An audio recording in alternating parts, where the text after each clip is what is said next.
Okay, so I forgot that you have to press start streaming, then go live. So I've been sitting here talking to the ether for the last 5 minutes.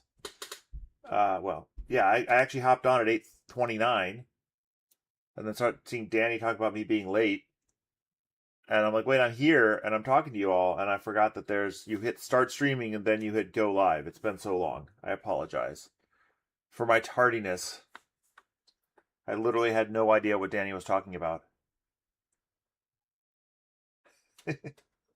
You guys can hear me, I assume? Because actually, when I first got in, um, the audio wasn't right. So first I was talking, "Hey, Dad, how you doing? Welcome to office hours."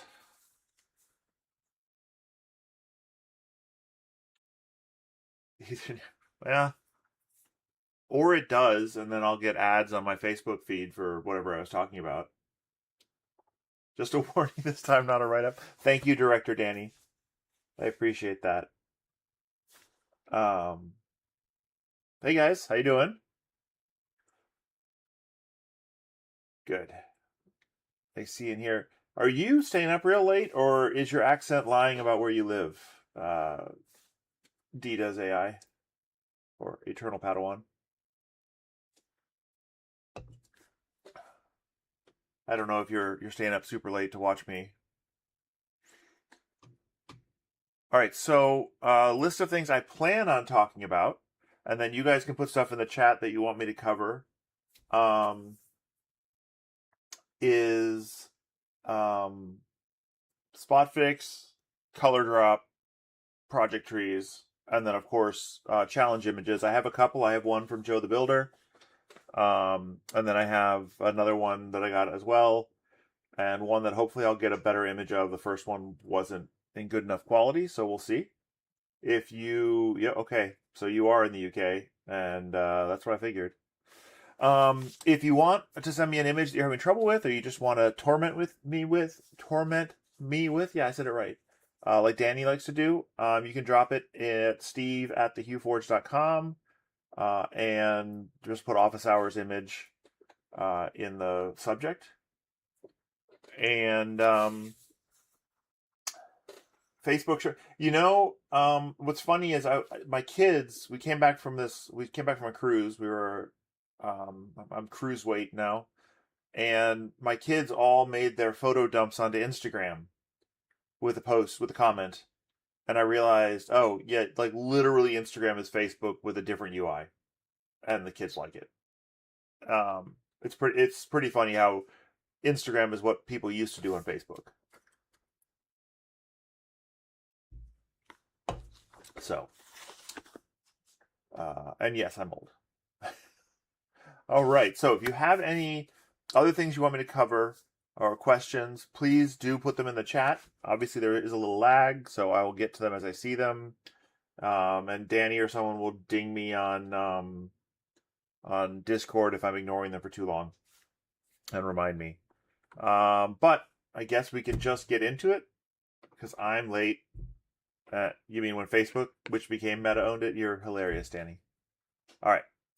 Let's go hop over. We've got. I always have to have an image up when I start. This is one I color popped. It's a good way to just talk color drop from here. So this is a color popped image. So the bluish gray here is close enough to gray that with a tolerance slider, I can make it. And I have tried so many times to make those letters all visible. I'm gonna have to go back and another pass on that. Hey, Crack. Um, I guess it's Kraka FPV. Um, but the blue gray, the orange was bright enough that I knew I could grab the blue gray as grayscale without having to color match it. I could color match it. The one negative is we lose the pale yellows here. They are getting grabbed by the tolerance. The tolerance is too high for them. They're too pale. So you lose these pale yellows. But honestly, it's one of those things I say. look at the resulting image you get and decide whether you like it or not. Don't get tied to being exactly like the source image. But this is a great use case of ColorDrop, because if you look here, we have these islands that are all the orange parts, and you have to go from the black all the way up through all the white, and then you go to black again and back up through orange and white. And you can see it all here. And this whole section here is unnecessary. Now, it's necessary to be able to print it on any printer and to be able to swap on any printer without having to have an MMU or AMS, and to save on filament swaps. Now, you save on filament swaps, but the reality is you're going to spend some filament printing this. So ColorDrop handles that for you. Now I'm going to undo this. I'm going to reset this. So this is what the original color stack is. And what ColorDrop allows you to do is anywhere you have exactly the same filament, you can drag it and put them together. And now those are stacked. So now we went from, and I'll show you here, we went from this being on top, up there,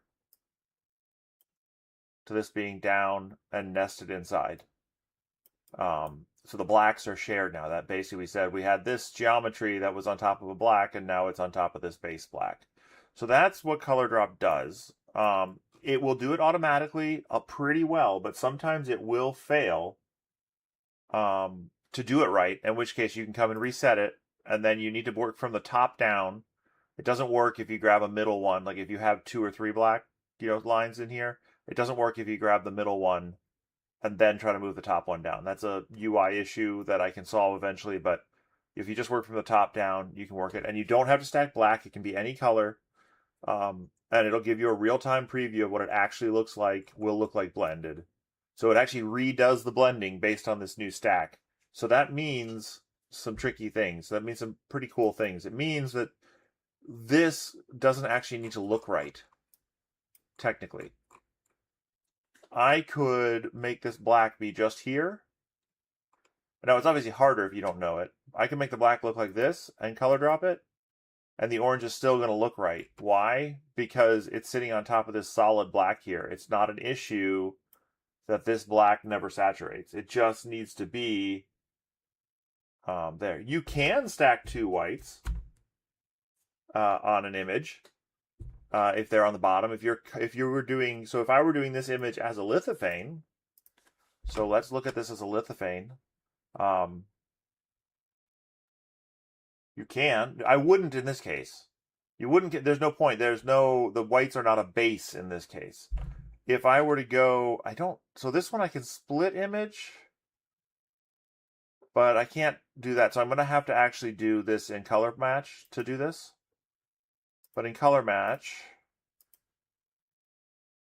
if I flip this over, I don't really need the black if I do that.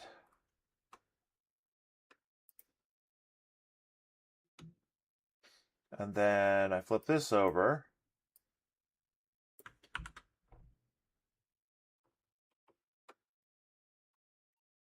Yeah, it's trickier to get the blend good this way. There, we'll go with that, with the gray. I could grab, it's colored. I can do that this way with the actual colors. And then I do, in this case, for ColorDrop, I actually need the whites to match up, and so I might need to drop the TD on this white. When we're dropping TD is just T, and then lower the TD. Or mouse wheel to lower the TD. But I think I don't need this much yellow. Oh, I need more TD on that. I'm not getting. I need these shades. Just a sec. Let's get these shades in here.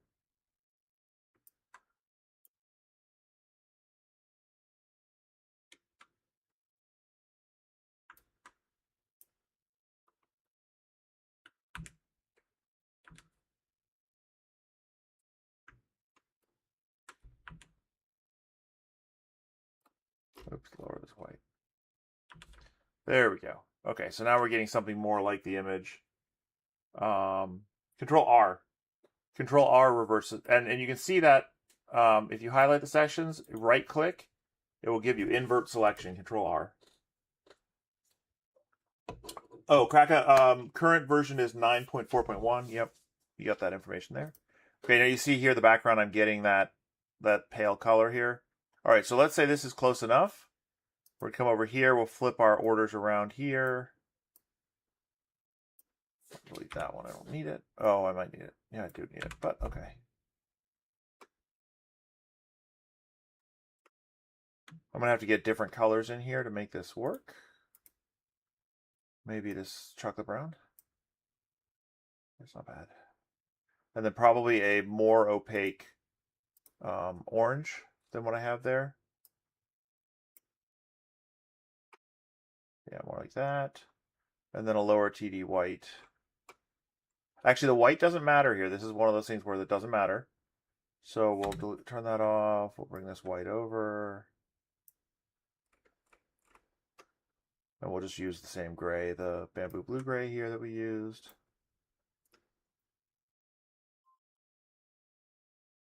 All right, and then what we'll do is we can color drop this. And you'll see that it color dropped onto the white. Now, it's not perfect. I need to adjust that a little bit. But then you can actually come up here and backlight it and see what it'll look like backlit. So I need to adjust that. It's too gray. Oh, I think this is the white. It's pulling the white from here. We'll do that. Now the white's down at the bottom.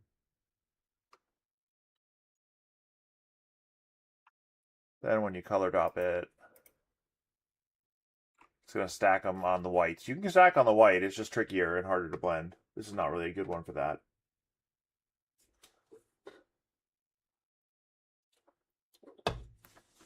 Yes, AJ is the TD1 guy. Let's see, checking. You can color drop any color, but really you're looking to color drop where it makes sense. It doesn't always make sense to color drop. Let me try to see if I have another one that's I'm not prepared. Like here, this one color drops well, but again, it's because of the black. So here you see we have all these blacks, and it tried to color drop just the chocolate, which is okay. It did drop, but it's not really what you want. So you'd reset it, and you'd come back here, and you grab the black, and then the black, and then you've got your drops, and it's much cleaner. But you can drop other colors. It doesn't have to be black, but you mostly want to try to save as much. You want to use these colors that are the underpinning of the image that you're blending on top of. So here, okay, let me reset this. So it tried to blend, it said dark chocolate. That's what it wanted to do, to blend it, which is technically okay, but it is not really what you want. Here, what you're saying is I have all these different colors stacked on black. And so it makes sense to then, all these blends are coming, if we look here, all these blends are coming from black to these colors, and then black to the blues, and then black to the reds. So then it makes sense to build off of them. So it's whatever you're building off of as your base color is what matters. Yeah, so color drop really does benefit from an auto material switcher. However, because you're printing so much shorter, so like this here, this mesh with the ruler button, you can see it's 3.64, well, actually it's only 3.2 millimeters tall. Okay, it's 3.2 millimeters tall. This one's not actually doing anything. 3.2 millimeters tall, but then when I color drop it correctly, say it right, it's 1.6 millimeters tall. I don't know if you can read that, but that's 1.6 millimeters tall, the tallest piece. So we save half the height of the image by color dropping it. And so it actually ends up costing less filament, even though, yes, and these are just overlapping each other. You can see each one of these is an individual model.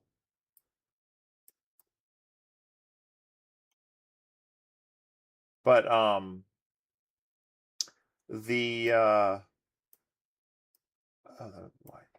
so anyway, yeah, so the colors are dropping and you're making the whole mesh shorter. And so as a result, um, the you're saving filament and time, even though you have more swaps.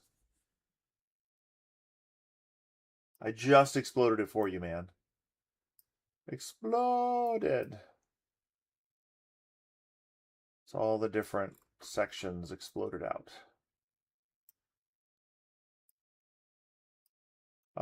So that's ColorDrop. And boy, when I say where it makes sense, what I really mean is in the places that that you want a saturated base color. So the reason the brown doesn't work right is I'm just using the brown here to get a little bit darker, and it's right to get that brown in the eyes. That's all I'm doing this for, is the brown in these eyes, which are super deep, but the brown in the eyes here. That's all I'm doing this brown here for. So then, and then this other brown here is just some shading on the hair. And so neither one of those are, so this is what I mean by doesn't make sense. Neither one of those is places that that are the same shade. So you want where you would want it to be the same color of black or blue or brown, whatever it is, or it's fully saturated, you want to drop it there. You could drop to multiple different colors. You just have to do it one at a time. But yeah, you can drop to multiple different colors. So if you had, so technically, so if I were to come back here to ColorDrop and it's going to, and I reset this, so I could still go, okay, wait, let's say, I can do this and then I can do that. No, I can't, wait, hold on. I think I have to do this and then this. Yeah, I can do that.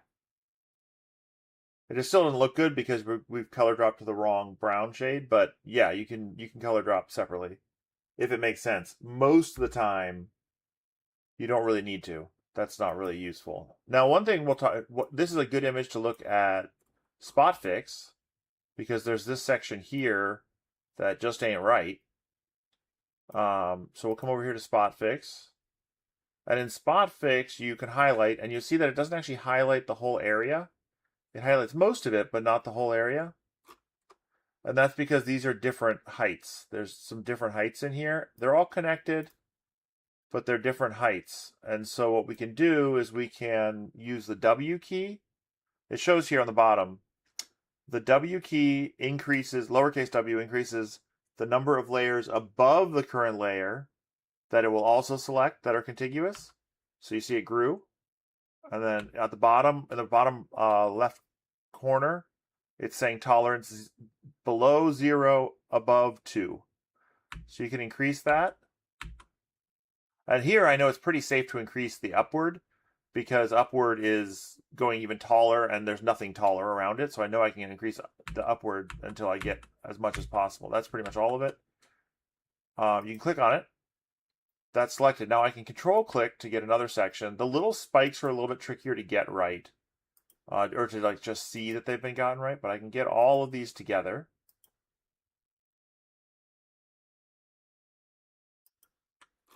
All right, so I got all of these.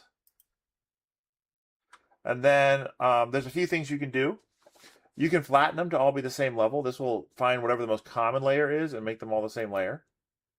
You can go all to the top layer, all to the bottom layer, or you can turn that off. That's just if you want to flatten them. And then you can either use the plus minus to move them up and down.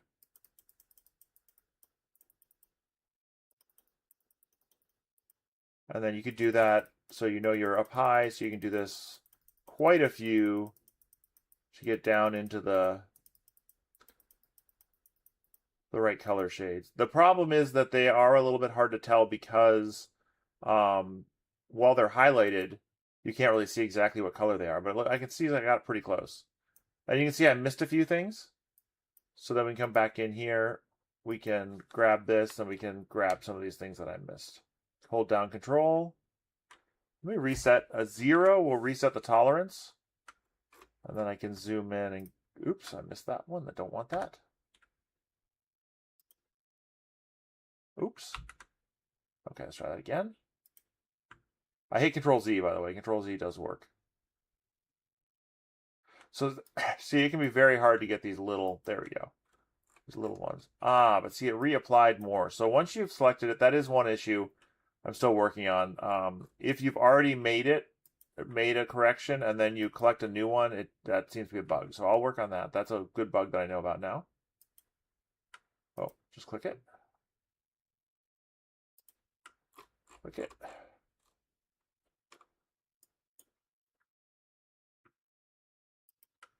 And this is a good way to tell.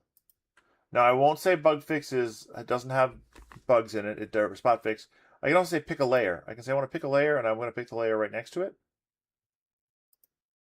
And then they all get moved down to that layer height, wherever that layer is.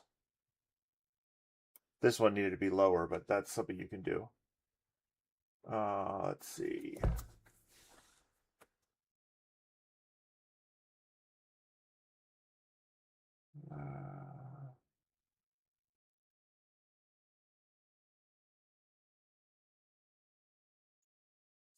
Yes, additive atom with a 3MF plugin. I don't think people realize quite how hard that all is, but anyway, so that is SpotFix and ColorDrop. The interesting thing about ColorDrop is you can now start designing your images around your color matches around ColorDrop. Let me reset this. Do a new project. All right, let me bring in one of the images I got. This one. And this is a perfect image to show how you can color match with the intention of color dropping. By the way, I am liking the OK Lab color match algorithm. It's a new one. It has a really good perceptual color model, or a brightness model. You notice that when I was in dot product, it was quite dark. Dot product is probably the worst with grayscale. And then C Lab was okay. OK Lab's a little different. But the cool thing that you can do now is you can come over here into settings or preferences on Mac, and you can go here and set your standard luminance model. And so I have it, this is what it defaults to, RGB weights, but you can set it to here. And so then when you're doing just a regular standard mode, it's using OK Labs perceptual luminance model instead. You can come in here. If I change this back, you see it changes. It's a more human perceptible and uniform luminance model than just standard luminance. So anyway, that's something you can do now. If you're doing black and white, a lot of grayscale, I suggest doing it. I think you'll have a better result. You'll be happier with it. But okay, let's go back to color match for this. If you don't like the direction of scrolling, come up in here to options and choose invert zoom. Little ZG. You can invert that. Some people hate it. I like it. But other people don't like it. So, yeah, that's in there. It's an option. Invert zoom. Right there. Oh, of note, I've had this quantized mesh by layer in here before for a long time. Quantized mesh by layer will make the mesh flatten at each layer. And so currently the mesh can be in between layers. It can have points that are, between 0.04 millimeter increments. There'll be a point in here, and it makes the mesh a little bit more smooth in appearance, but you're going to get sliced down to one or the other. And quantized mesh by layer will flatten them. That should actually make it optimize a little bit better too. The meshes should come out a little smaller because now we optimize on flats. So just be aware that will actually probably make your meshes a little bit smaller if that's an issue you're worried about. Okay, so let's talk about color matching. How do I move the SpotFix button? The SpotFix button is right here. It's always right here. You mean if your image is over here? I mean, you just click it to make the list go away. Once you're done picking your spot fixes and you want to leave the mode, you just click it. And if you don't have a spot fix, it won't be gold. Okay, so let's look at this. So normally I would look at color matches with an up, down, up. So like I'd start with whatever was the most backgroundy, probably the green in this case, and I'd do like light green to dark green to maybe the hair going from, well, I'll do it how I would do it, and then I'll do it how I would color match it, or how I'd color drop it. So we'll start with the light green. We bring in our darker green. That's pretty good. We can tweak it later, but that's pretty good for a match there. And then we would have our blue-gray hair. So the gray is actually doing good work here. And then we'd have our white. And I always use the Polysonic, so we'll replace that with Polysonic. Though you could just use a color in the image. You might want to use a color in the image. Maybe it's like we want this so it matches better. And then I'd say, okay, now we want the red, and then we need the red to go to dark red. So we'd start with the bright red off the white, and then we get to the darker red. And we have basically our color match, and you can decide how much you want it. But this won't color drop. And it's hard to get this dark black, really dark red in here, but it won't color drop because, well, we made it as coherent as we can. The red is still way up on top. And it's because there's nothing to share. So if I come here to plugins color drop, oh, well, I should actually, and you can do it this way. Let's see. There's no shared colors here. It's all just a stack. There's nothing you can do there. Even if I were to put real filaments there, there's nothing to do there. So let me fix this up. That's Polysonic. Dark greens are one of the hardest things. Well, actually, it's light greens are one of the hardest things. Let's see here. Forest green. Oh, that's like a more of a brownish green. I almost would start with a brown and then have a green leading into it.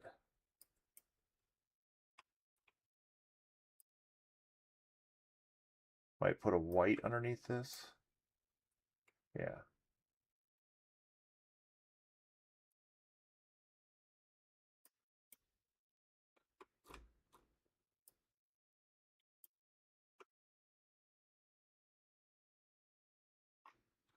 Oh, here we go. Simply green's probably a good option here. Yeah, there we go. All right.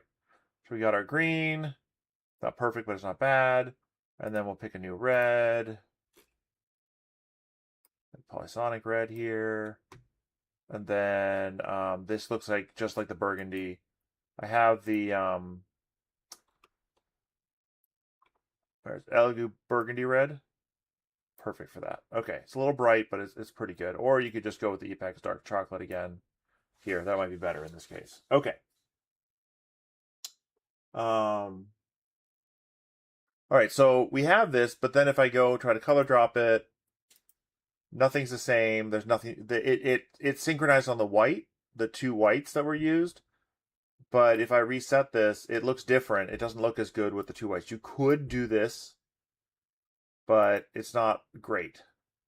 And technically, that one white is below min depth. So if I took this white away, maybe I find a pale white. I think there's a light green in here somewhere. Here, probably light green. We'll use that. All right, so now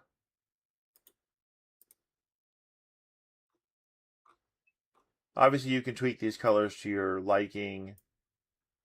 Like I kind of, anyway, we get more blue in here.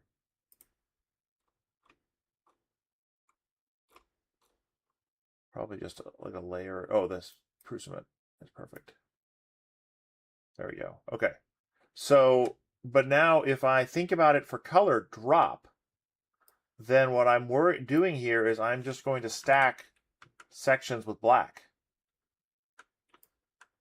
I'm going to put black underneath each one and not worry about the fact that it doesn't look great.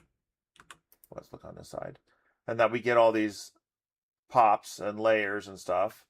I'm not that worried about that. I got black here again, and then I'll put another black up here. Flip it over.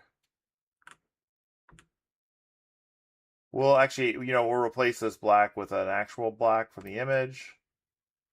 And then we'll lower the TD of it so that it saturates and we get the actual shading. Okay, but this looks awful, right? And we'll do that down here too, so we get the right color underneath there. Looks awful.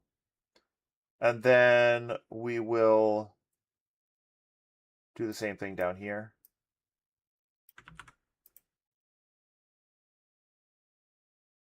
Go with the black. This black doesn't matter what if it's dark enough or not. That black is irrelevant. It just needs to be in the right place. And then when we color drop, and it looks awful, right? But then we color drop it and it looks amazing. Now we can still tweak it. And one of the things we can do now is we can tweak in here. We can tweak and then and see the result of that tweak in real time in the image. So there we go. That is designing for color drop. Now that's a strong enough, stark enough difference. I mean, this is basically unusable at this point here. You could just tweak this TD or get a lower TD black in here, even though it's not the one you're using. And so I'm going to put a low TD black in here, and that's going to help make it look more like reality. But it still looks terrible because you have all these different islands all over the place, and this is basically what color drop is fixing. And we can spike remove it to help a little bit, but then we color drop it and it's all happy. And our image is all coherent and stacked up. So I have been asked if we can get this as a primary workflow, and I'm working towards that as part of the plugin where you'd be able to kind of work it inside of HueForge and get the blending in real time, because it is very hard to go from this and say, oh, this is going to look good. I'm just telling you it can be done.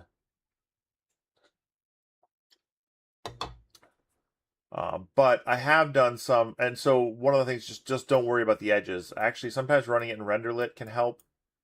RenderLit will minimize the effect of the edges, so that can help you see what it'll roughly look like, and then you know that if you are, you'll know that the color drop is going to probably look okay. Stuck behind where your filament library sits? Joe, what is the resolution of your screen?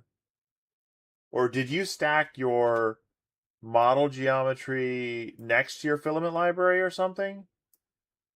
I think you must be. I can't make that happen. I'm trying and I can't make SpotFix go behind my filament library. I'm wondering if it's a scaling thing.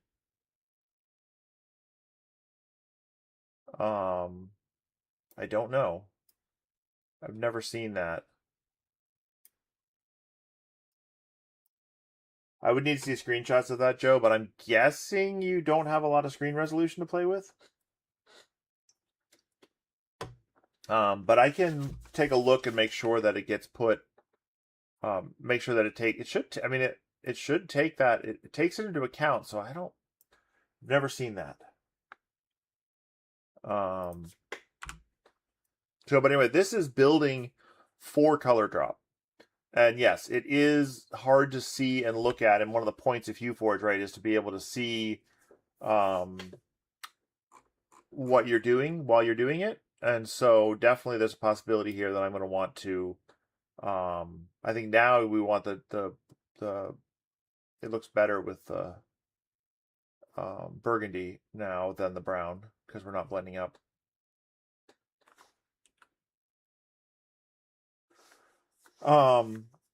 But yeah, but I'm not there yet, and it would still be part of the plugin, but the idea of replacing some of this to make it work better. And as you'll see, by the way, the other algorithms work pretty well for this. None of them are terrible for this.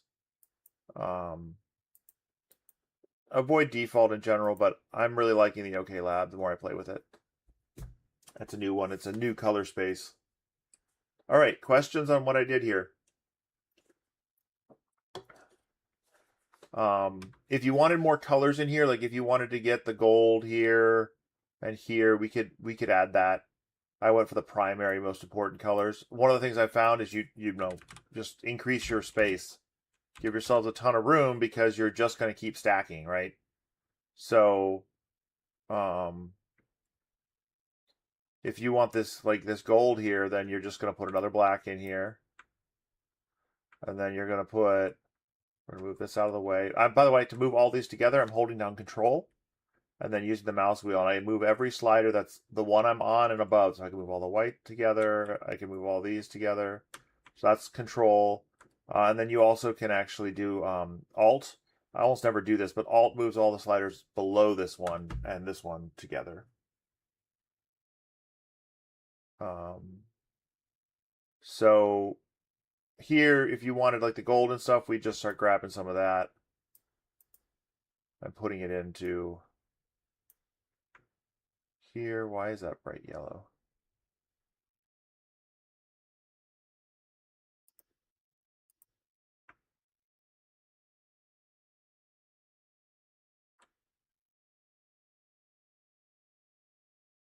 That's weird. Okay. And then we just do the same thing on the other side. We'd say, okay, well, we need our black back here, and then we need a brown of some sort, or a yellow, or an orange. And then we come back and color drop it. And now we have some of that.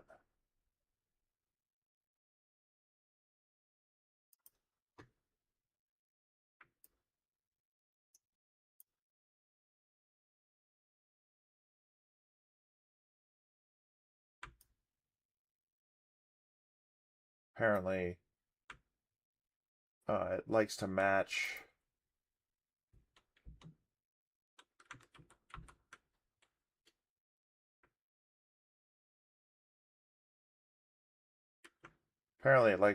the this brown here.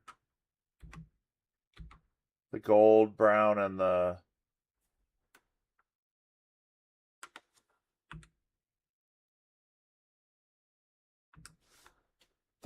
brown of the face, the brownish green of the face, and this up here on the gold are matching. So then you might want to actually put this into here and get it there instead.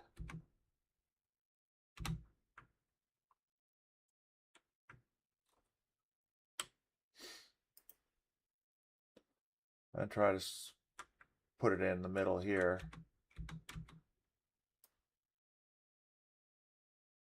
But it is going to be part of the face then. So I have another challenge image, so I beat the heck out of this one. Let's do a new one. I have one more challenge image here, but let's look real quick. Well, all right, this is the second challenge image I have, which, I mean, this is just a standard color pop. So this is just a standard color pop in my opinion. So I would just come here, color pop. It's pretty much already split up even at low resolution or low height. So the bottom is currently grayscale, which is probably right. Put a black up here. Put another white. I don't know if we'll need the white. We'll put another white up here. Oh, that's not another white. That's a black. Put another white up here to give ourselves some height. And then probably a yellow and an orange.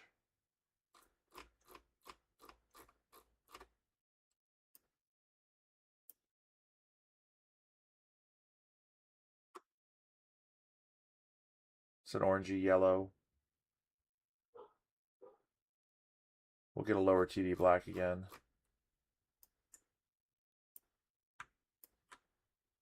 We can lower this down, give ourselves more. We don't need all this gray here and stuff. There we go. The only kind of tricky thing is this color here is a little awkward. Because it isn't this. This is pretty orangey, not that yellow. Hard. I mean, it depends on how accurate you want that yellow to be. No, this is hockey. To Steve at thehueforge.com. if you want to send a challenge image. And then, of course, we can color drop this because it's a color pop. And now the color pop is stacked right in with the rest. And the total height is 1.28 millimeters, plus whatever, I have a 0.48 base thickness. So I always do a 0.48 base thickness, but when you start color dropping and you start getting down to, 1.2 millimeters total thickness, that starts becoming pretty flimsy. So there I would say, probably want to go, I like multiples of 3, so probably 0.72. No, that's not the right multiple. 9, no, before 96, 80. 0.80. Yeah, 0.80, that would be 5 layers at 0.16. And then you'd have a much less flimsy print, because if I come back to color drop, it's going to be 1.6. So that's better. Now remember, these don't necessarily mean the relative heights, it's just the number of filaments that are being used here.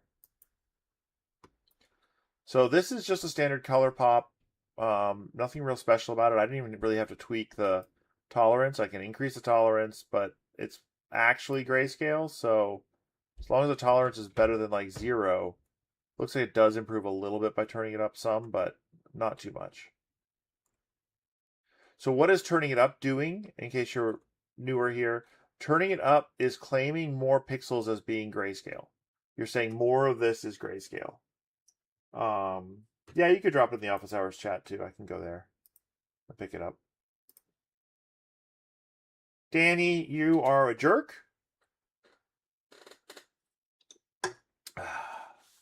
Oh, Danny, when will you ever learn? I actually did one just like this today. Okay, so this one is just a standard color pop. Yes, you can't do it in standard. Your colors can be all over the place, but in color pop, it works quite nicely. All right, new project. Let me, while we're doing this, let me talk briefly about the project tree. So if you hit F10, you get a project tree. Now there, you'll see there's nothing here. I haven't taken any snapshots, but the autosave tree is there anyway. Now when I hit new project, it did clear out the tree. So let me do some snapshots. Let me do some snapshots. Okay. So obviously this is going to have to be color match. Dot product is good, but again, I'm going to go to OK Lab. Okay, so the trickiest part of this one is going to be the reflection looking good. Now I would look at this and immediately I'm decomposing it back to front, kind of, though not strict. Like that's kind of how I approach it, is back to front. And I really like the idea of this moon glowing, because it's a light source. So I'm going to start with the yellow at the bottom. Now you notice here, no yellow, right? Oops. Here, yellow. Why is that? That's because 9 is at base thickness, which is actually, all of these are one layer above that. So this is actually just too far down, and it's not actually in the area that's allowed to match. It has to match. So it has to be in the matching area. So I'm going to just grab a couple of colors here. I don't need a lot. I get one more shade of yellow here just to get the, there we go. Now I'm hitting T regularly and adjusting the TD of these so I get the blending that I want. And then also I don't waste layers. So if you have a lot of equal signs, these are saturated, and color match is not going to match any of them. If you see, if I highlight this one, you can see all the stuff that's pulsing. But if I highlight these, there's no pulsing. That's because none of these match anything, because it's already been matched here. These are all the same color. So those are wasted space. Now, couple of options here. This magenta could go right on top here. It would blend nicely. In a normal HueForge, I would be looking at that. I'd be saying, hey, this is going to blend nicely here. Let's go from magenta to purple. And that is a nice, easy shading transition to do. It works out nicely and cleanly, and I get nice shading. But if we're color dropping, then I do it differently. It's all kind of high. But let's just stack it this way for now. And then we're going to go to the dark sky. I want the sky to be in here because, and it doesn't have to be blue, but could be. Because that's going to be the most coherent blend I can do, is to get the sky. That's all together. All these things are together and they're all in the background. Now they are on the water here, and that's going to be where our one kind of weird area is, especially this joined here from the background to this greenish color, the teal color. Because so if I backlight this, by the way, you can see that that it will show through. Let's change this to match cold white. So you actually you'll get some backlight through. And the limbing on the spaceman too, which is kind of nice.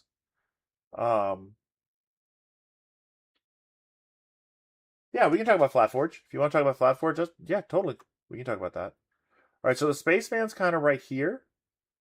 But we also have the trees here. And I'm trying to think about how I want to do this. Because I'm wondering if it's not easier to go straight to this teal from here to get as clean of a blend as possible into the water.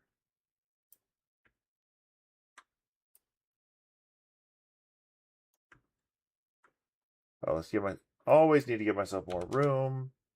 I just changed the blend depth to give myself more room at the top. I don't almost ever use that gray, so we'll get rid of that.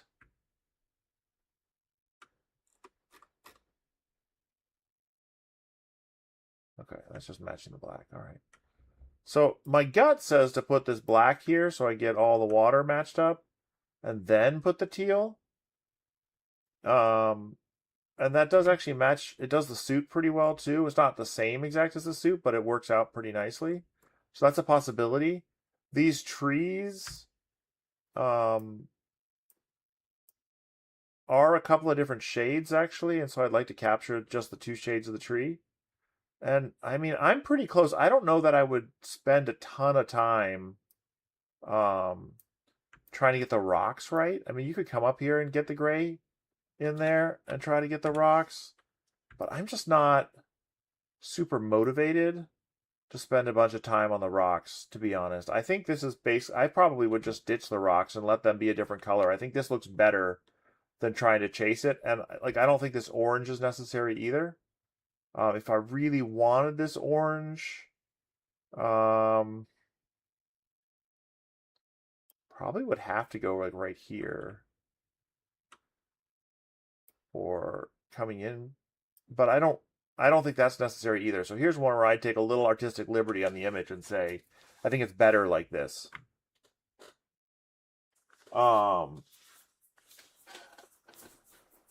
So, okay, so can you ask questions about FlatForge? What do you want to know about FlatForge?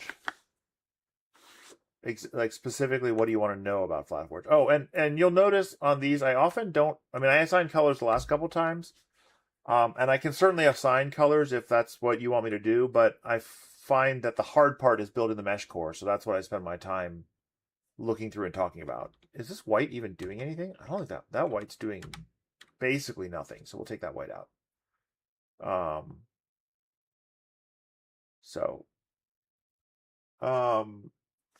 What? So, okay, so Bryce, what do you want to know about FlatForge? So FlatForge, if I run FlatForge on this, oh, I don't, okay, I don't have colors. So let's copy them over. Yes, they're not real colors, but it's all right. It'll work with them. All right, so it's flat. Okay, so what FlatForge does is it takes, that's good. I just wanted to know what it was you were looking for. So what FlatForge does, and this is not a blended view, is it takes your model that you have. It takes the 3D model here. Actually, let me come here. So this model you can see is got all these layers to it. Oh, let me turn the spike removal on. A little spike removal to get some of those little, and they're all stacked up. And so it's not, you can print it face up. It gives you the great texture. I love the texture. Lots of people love the texture. By the way, if you wanted to get more shades here, if you're like, oh, this isn't quite giving me the different colors I want. Like I want a few more shades in here. You could bring in some other shades carefully here.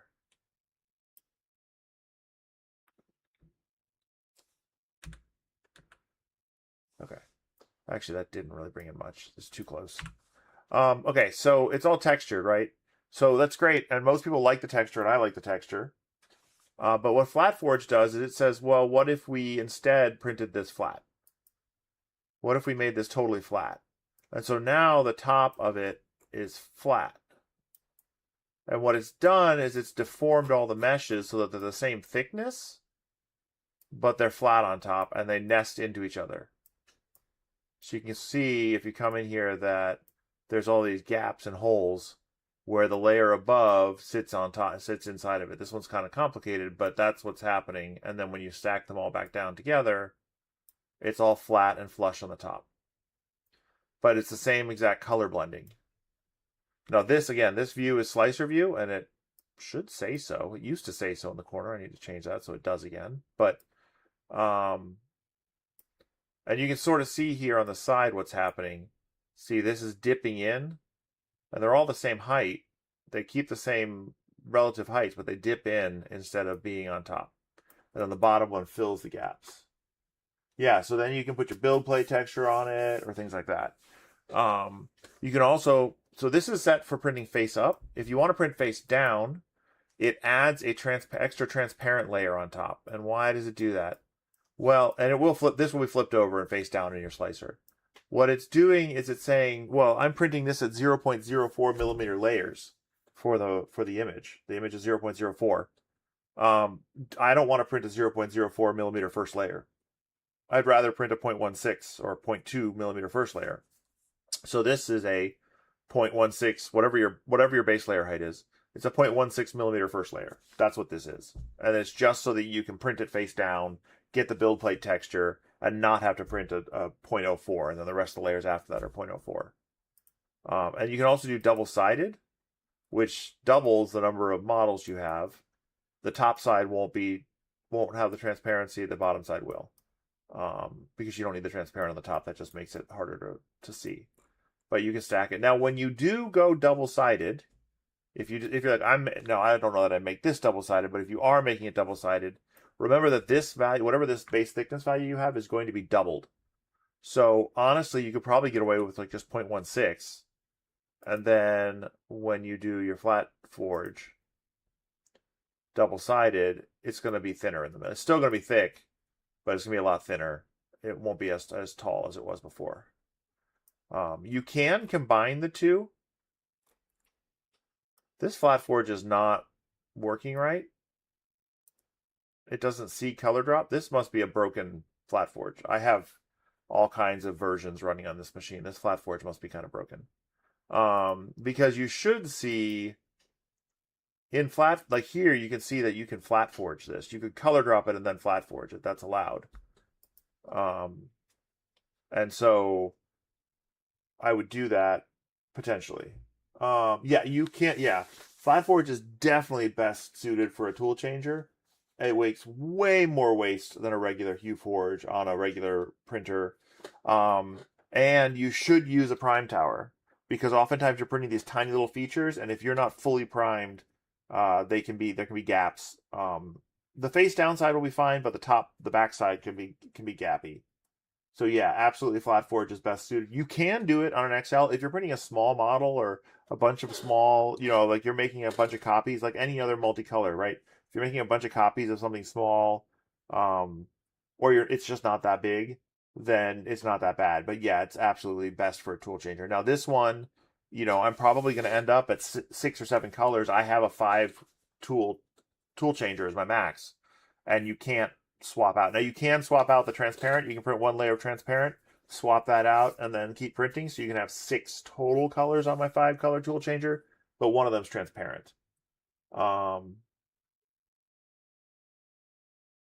My more information link, on the actual ColorDrop product page. I can believe that. Like you're talking about the one on the actual product page, because if you go down here and you click on learn more about ColorDrop, it goes to ColorDrop. But you're saying if I go say, okay, I want to buy it, and then like I click down here, that mine goes to ColorDrop. So I'm not sure what page you're talking about. Buy now, ColorDrop. Oh, are there two links here? Yep, the sec here is SpotForge. Okay. So the here is there. So it was two links there, so I can fix that. Thank you for letting me know. Oops, that's not what I wanted. I want that. Okay.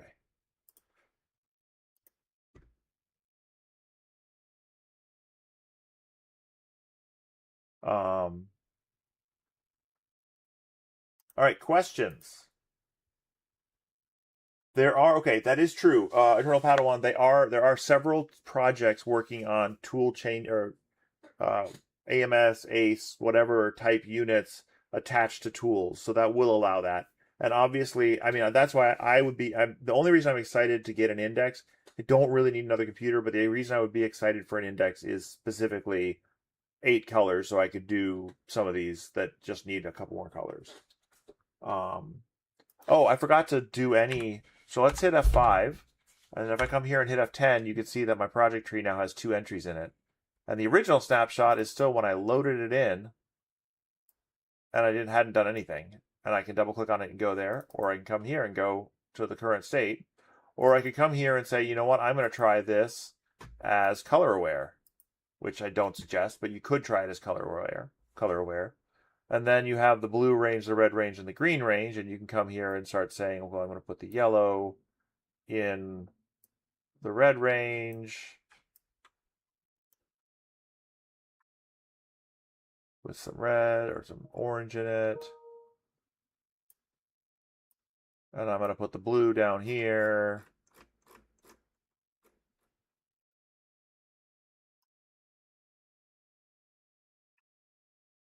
Some bluey green down here.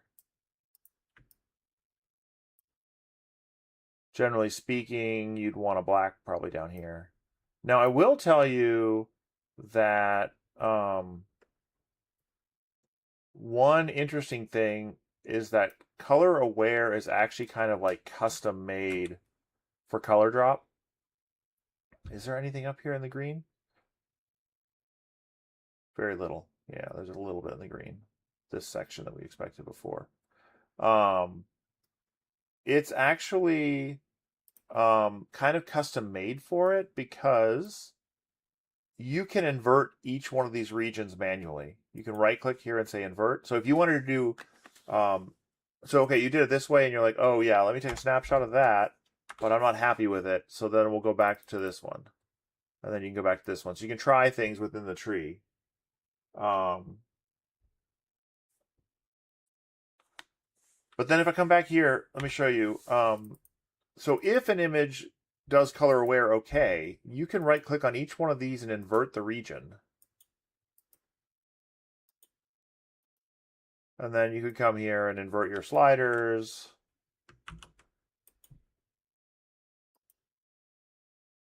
I don't know why Control R wasn't working. Worked there.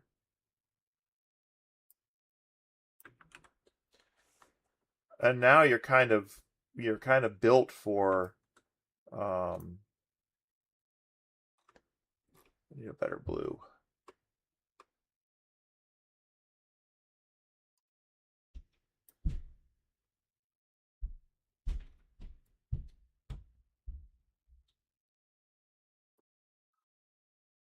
You're built a little bit for color drop into white. It would all be stacked. Now, see this did this, see this did this, which isn't right. You would be doing white to white. Oops, as I said, remember I told you do the top to the bottom? From here to here. And then you'd be able to stack it that way and get your backlit. But anyway, I wouldn't do it this way, and I don't like this. So then you could say, well, I don't like the way this turned out, so I'm going to come back over here. And you can just experiment and try things. In the meantime, every time you autosave, it's been autosaving. So you can go back to any of these autosaves as well.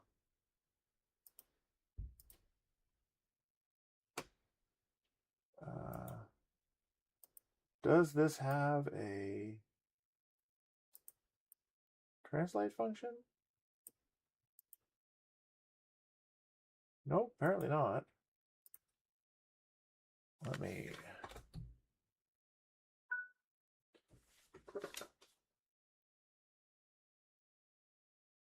Ah, okay.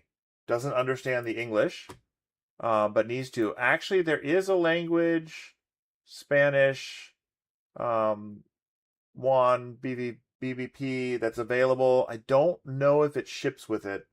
I can't remember. I'd have to look carefully to see. Let me see if I can figure that out without flashing code.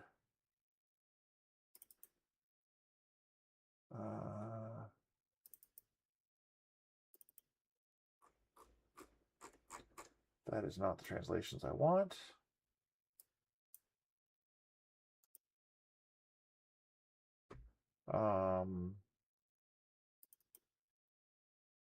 Nope.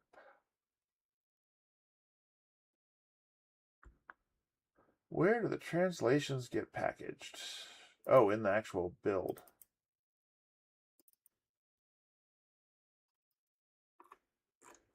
Nope. Huh. I don't see the Spanish translation, but there is one here. Yeah. If it didn't get copied in here, yeah, it's not in here. So it's on the website. So let me show you. Oops.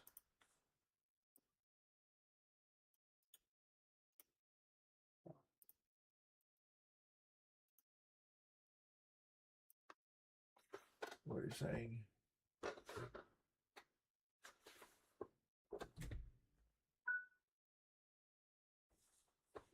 Oh, okay.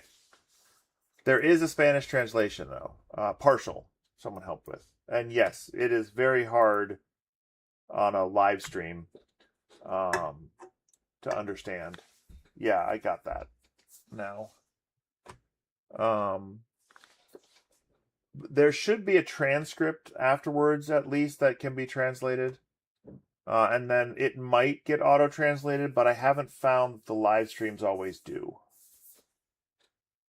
Any more images for me to work through? Or more questions? Do I have one?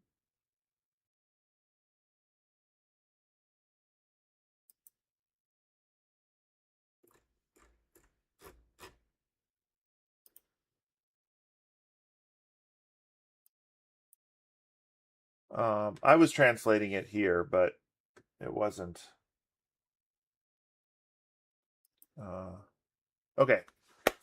This is actually a pretty image, Danny. Thank you.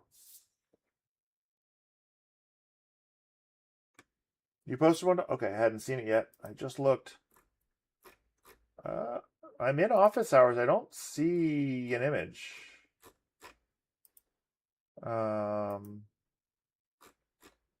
Is it not loading? Or did it get cut out? Was it like a zip file or something? You can post images, but go ahead and post it again and tag me. I don't see it in here.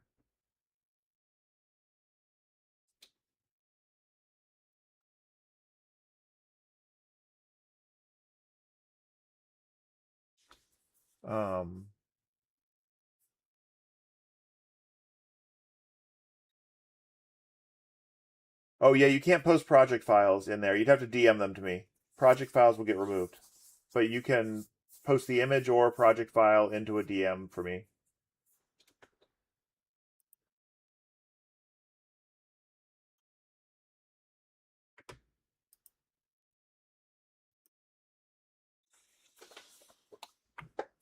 And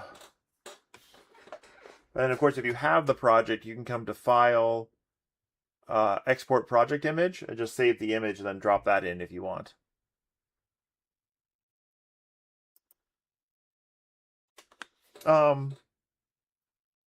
So I have not been idle. I mean, I did just release something, so it's not been that long, but I haven't been idle. Let me see what else.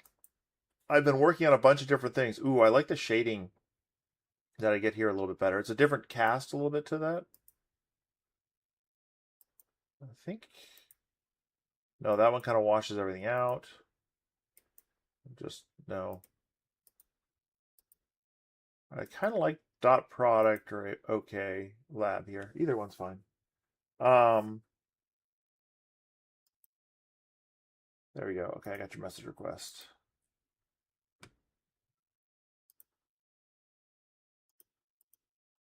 Hold on. All right. So so people know there's a new HFPT file. The HFPT file is the oops, that's not what I wanted. Is the project tree. That's where the project tree is stored. So here's your fam. Okay, yeah. All right.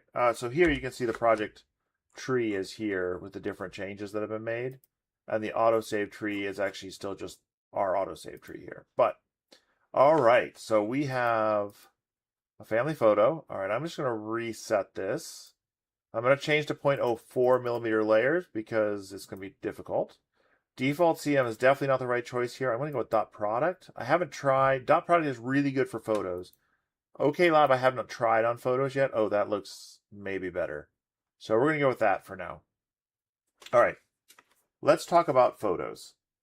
Photos are tricky because they have a lot of colors.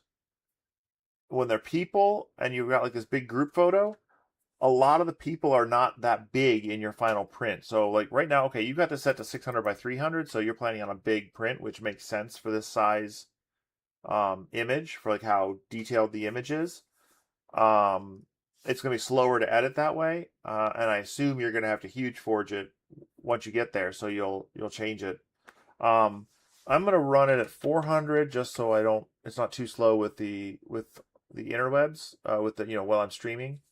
Okay, so I'm going to look at this image and I'm going to look at it first with what's in the background, what's in the foreground, and we have the woods in the background. So I'm going to start with, I think I'm actually going to have black on the bottom for right now and some green. I might end up reversing this. Okay. And then we have some really pale here. Brownish. Okay. Okay, Orange Storm Giga. Okay. Okay. Yeah, black and white is definitely a perfectly reasonable approach for this.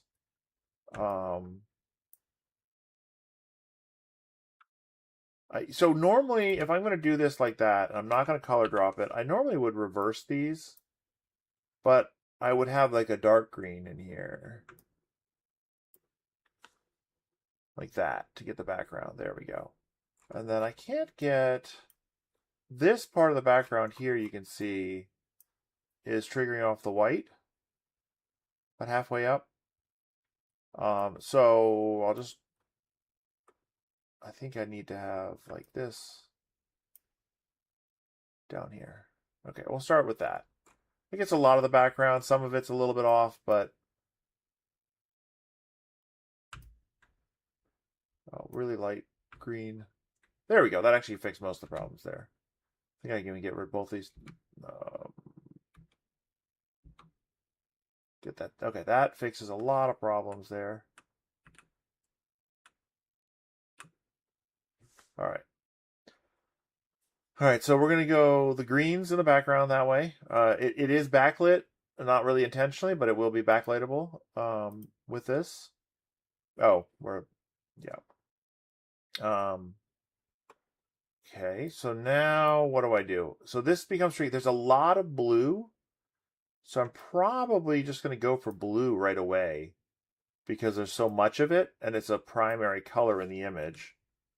So I'm gonna tweak my TDs as I go. Okay, so when it first drops in, it drops in with a TD of 1, and it's kind of like all chunky, and they're the transitions. But if I just increase it a little bit, you get different layers of colors and you can increase how much blending happens. I'm gonna get rid of that gray. Okay, that gray was doing work. Now you could tweak, like she's got darker shades here, and maybe it's not great. It's a little bit jarring, but let's go with what we've got. The front two center ones are good. His jeans aren't bad. We'll add a little bit of paler here for his jeans. That's probably going to be a white in the end. Okay. Oh, and this is a really pale. She's got like a really pale blue blouse on, or it's like white. It's coming in as blue. So we'll grab some of that in here.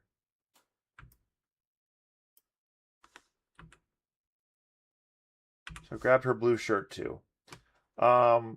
Now I think I'm going to ignore shirt colors right now. I would like to get this red on the flag here. So maybe actually we'll bring this in. Bring this down. No, this has got to be here.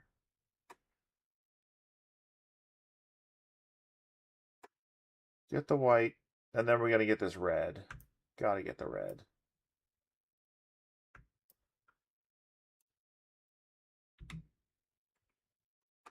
And actually, the red is okay because it's going to take us into our skin tones. So only issue I know with skin tones is that a lot of them block red, so you lose out on your red when you do that. But yeah, a flesh tone or a skin tone is a good way to start to go here.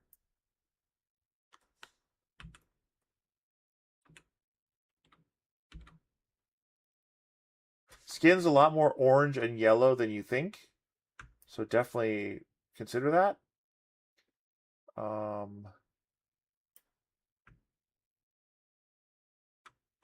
There we go. Honestly, that's not terrible for, by the way, aggressive spike removal and moderate spike removal in color match are the same.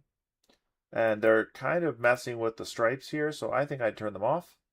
And honestly, I would probably mostly leave this alone at this point. You could decide to try to grab his yellow shirt here.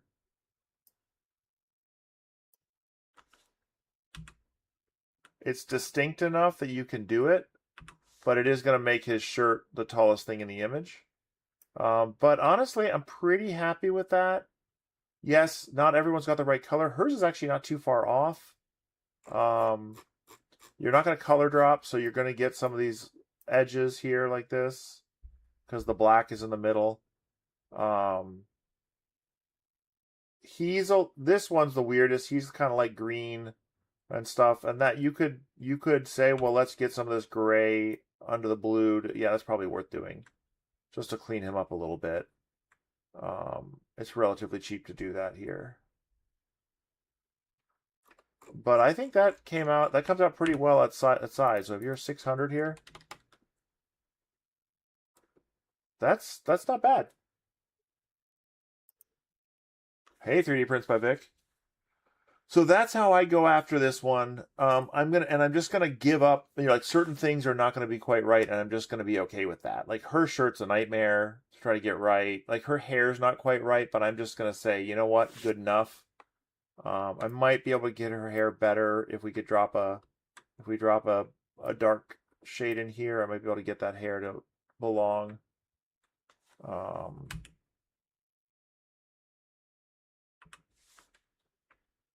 But like that's kind of, you start splitting hairs and doing all this weird stuff to try to make it work, and it's often not worth it. So you have to decide, and this is one of those places where you're like, okay, let's F5 here, and then we're going to try with the black, and then we're going to look at it, and then we can go back to it.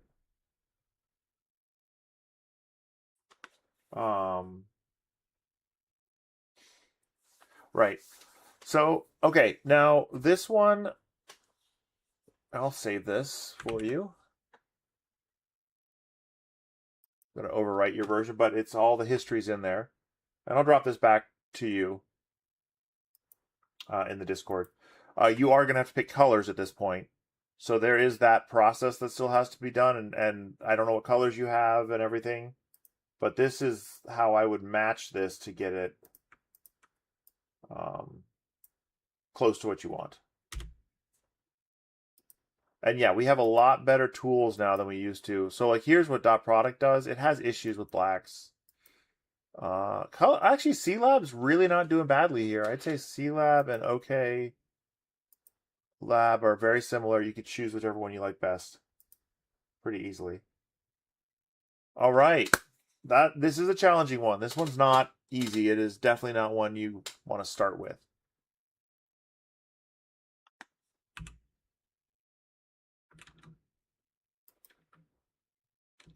I don't really think this one buys us much, so I'm going to take that one out, make our lives easier. So, all right. Any other questions on either this one or another image? Oh,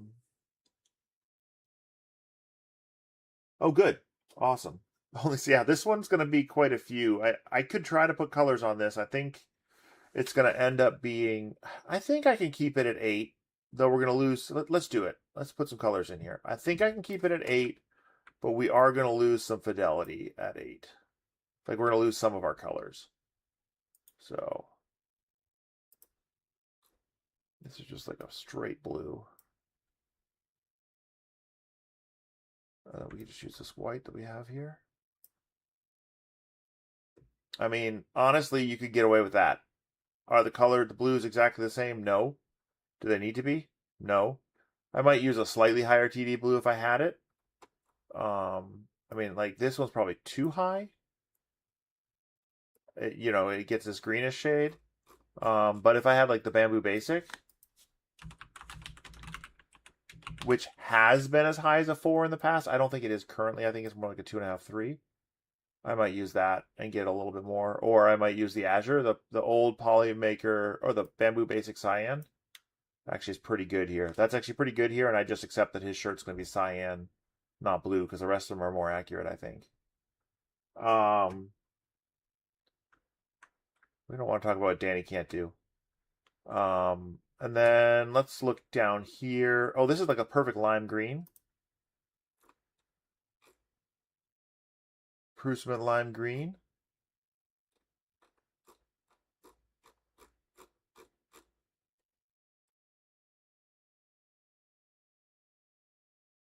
It's just Polyterra.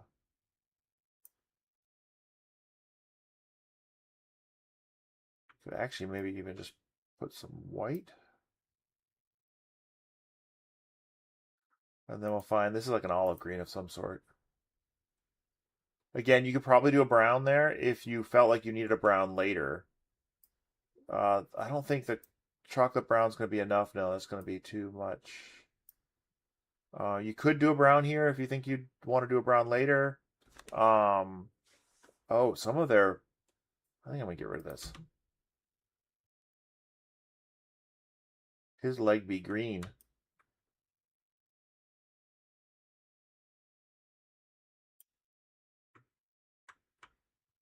There we go. Now his leg's not green. I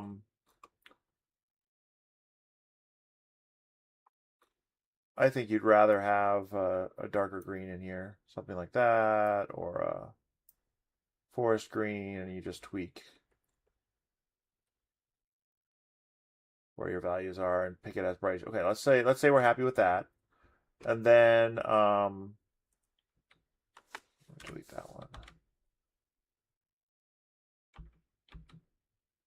I'll put that back. All right, so we got that, and then we need the red for the flag. Now I realize that it's not actually red, but we can probably put a red in here. Yep, his shirt looks good. And then we need a brown. Well, I knew that was going to be in there. I mean, that's pretty close right there. If you have your skin color, throw it in there. And then it's up to you whether... So an option here would be to, instead of using this green, you could use a yellow. And then we can reuse that yellow here.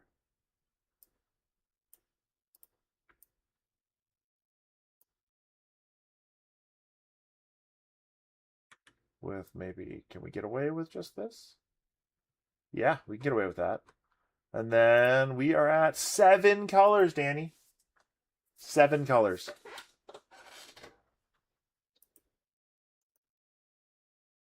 think that actually looks pretty fire for 7 colors. Their gray hair is a little pale. So, and that's because, okay, so the gray hair is a little pale, and that's because we don't have this color here. I think I'd just do, there's 2 options here. You could do something like a King Rune Gray in here. Or I think the better choice here is to use something like the Polysonic that gets you more color further up. Or just shorten.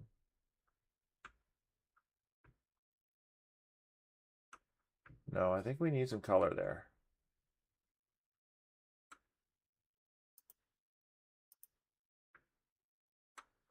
The translucent gray would probably work.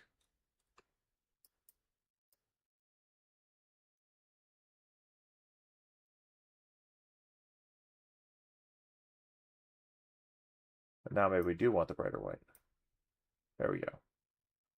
That helps the gray hair a little bit.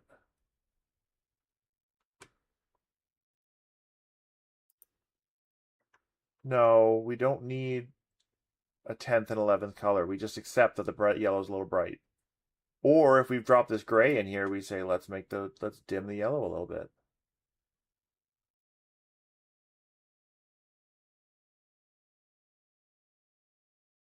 By injecting it in between.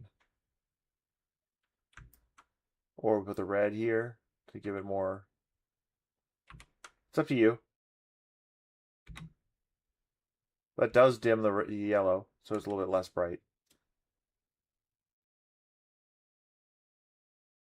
Okay, Danny, I've got us at 8 colors on this image. I would like you to stop being Danny. We could put this gray here too.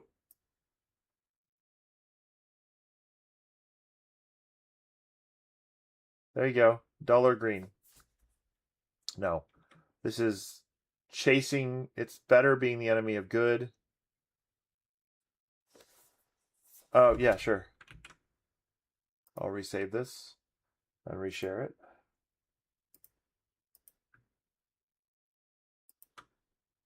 Yeah, this is big, so it's taking a while to write the STLs that I'm not going to use. Wait, I have mine set to default split. Don't worry about that.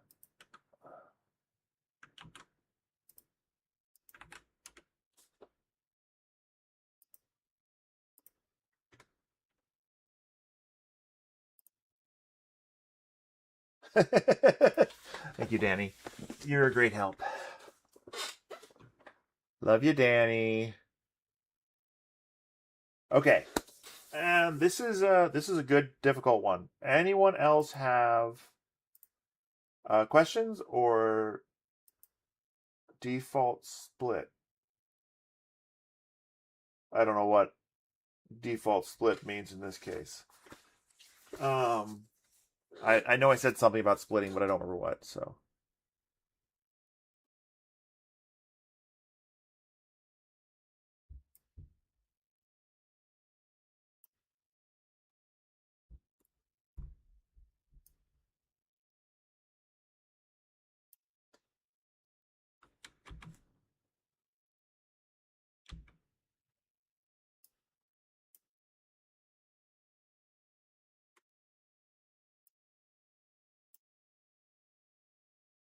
Hey, that helps with the hair more. That's better. Putting the gray up above. Her shirt becomes kind of gray, but I don't care. I think that's worth it.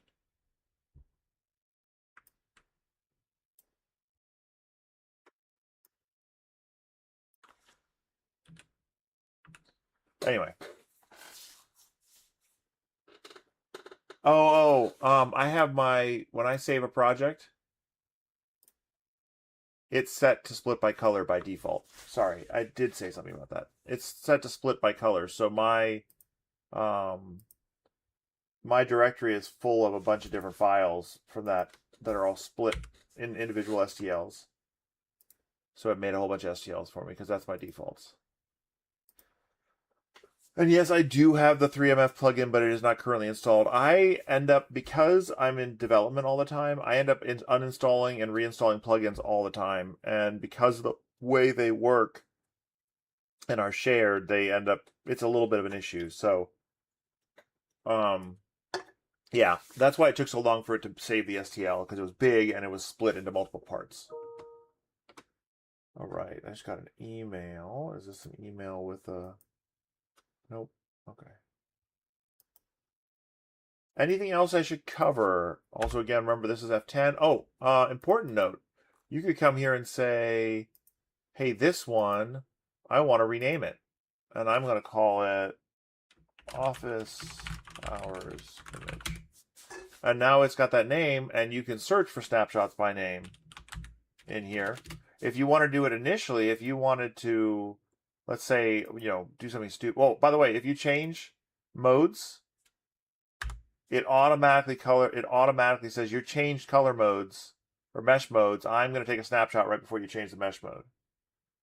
But let's say you like this one for some reason. You can hit F4 and you can give it a name instead of F5 and give it a name. The other thing you can do is F7 goes to the previous one. So this is a big one, so it takes some time to reload. And F8 goes forward down the current chain. Is there anything else I'm missing that's newer in this version or that we would want another explanation of? This one, by the way, we could color drop it. You can't because you're doing it on an Elegoo ginormal printer, but we could color drop it. The hair here has made their shirts all flat. And we can cut off some of the height. That actually cuts off 1.1 millimeters of height by stacking these two blacks together here.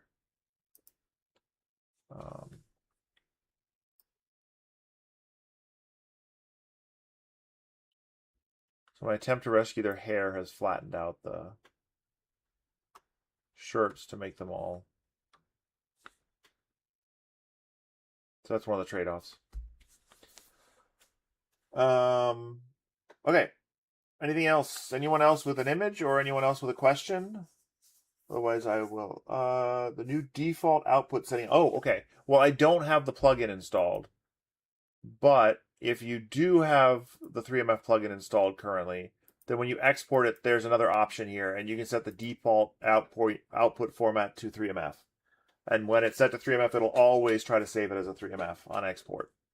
So that is the other thing you can do. And you can come in here. What I had done is you come into Save Project, and the Remember Advanced Save Defaults. It will remember whatever your settings are here, so it would remember those for 3MF as well. But this one will say, no matter what you're doing in here, if you have the 3MF plugin installed, it would have 3MF as an option, and then everywhere it would automatically, if you're doing ColorDrop or whatever, it would automatically pick 3MF. So that's helpful, yeah.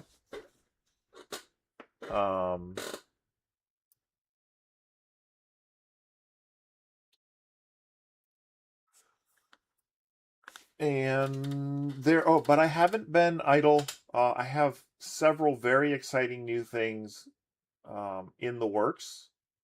One of which I won't show you because I don't have it on this computer, but I will tell you that I'm working on. And this is the least interesting thing I'm working on, which is making SVG's first class mesh elements. So instead of building a mesh, instead of just making it into a raster image and then making a mesh out of the raster image, actually using the STL loop geometry to make all the model and manipulate it. And so it's kind of like an automatic color match in that each loop's color is the color, like that's the color at that location. And then you can move that up and down. It'll move that whole stack up and down. Everything that's the same color we moved up and down. And then there's some tools for combining things that are similar colors and things like that. And then the other thing is if it's a really, really, really complicated one with thousands and thousands of loops, which does, and they're not all the same color, they don't collapse down to a tractable number of colors, it will suggest turning those into textures and doing them as individual textures within the loop. So then you'll have a certain amount of range for that loop to do standard luminance color mapping. It won't be color match right now within there, but it'll be standard luminance inside of there. So that is in pretty good shape. The easiest, of course, is if you have a flat, like a bunch of flat colored loops, like a butterfly or something, and they're just kind of flat colors. That's pretty straightforward and easy. This other one is, the other options are for more. There is a wiki. There's a couple things actually that go over the mesh modes. So the wiki's been moved. The wiki is now at its new hosting site. It's way faster. You can go into the help menu here and HueForge wiki, and then it has some how-tos on the different modes here, and then you can go to like how-to standard mode. I'll bring this over.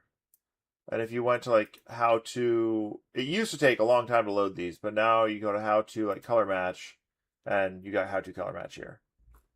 And my dad worked on this and did videos and everything of this to show you exactly how it works, and then a more realistic project as well. There's also on the website here, if you go to About HueForge, and I need to get this link to the front page, but there, if you scroll down a little bit here, there's how HueForge sees your image. This also is, and I need to add this to the help menu. Mesh modes, I've added this one. And it shows you, like, this is what standard sees, and then there's more information about how standard works. And then this is how ColorPop works, this is how Color Aware works, and this is how Color Match works. And then each one of them has more details inside of it.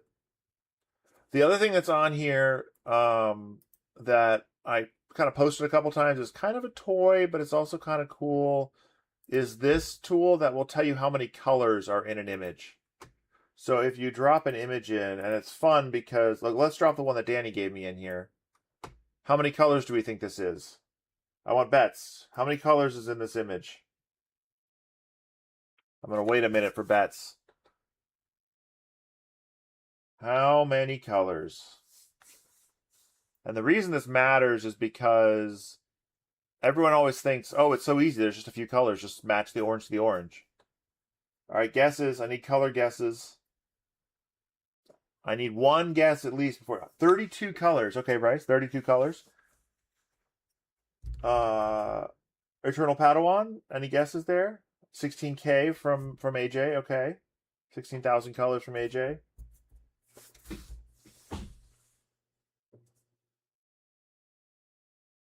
A lot. Okay. 5K. All right. You want to know? We're going to find out. 256 colors. Okay. 443,398 distinct colors. It is 1232 by 928 with just over 1 million pixels. Almost 40% of the pixels are unique colors. There are 443,000. This tool does not download your image or anything. I don't see it. It all processes it on your machine. It's basically just a script there. You drop your images in, they just run on your computer and give you the numbers. And this is one of the fundamental issues that people don't understand about why HueForge is difficult. Because there are so many colors on most images. Now, some images don't. Some images have fewer colors, but there's so many colors on most images.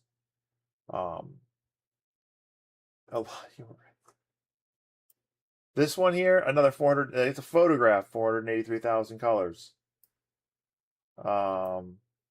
This Batman, 40,000 colors. So that one's lower. But, you know, even stuff that looks like it doesn't have very many, 15,000 colors in here. And then you'll be shocked. I mean, the number of images that have hundreds of thousands of colors and even into millions of colors is kind of shocking. And especially ones that look like this one here, looks like a relatively low number of colors. 288,000 distinct colors. So it's just a fun tool. Again, I'm not scraping your information. I never see these images. They don't come to me. It's just running on your computer. If you do have an image that doesn't have that many colors, it will show you all the colors that are in that image. So this image is 72 colors, and these are all the colors that are in it, sorted by hue.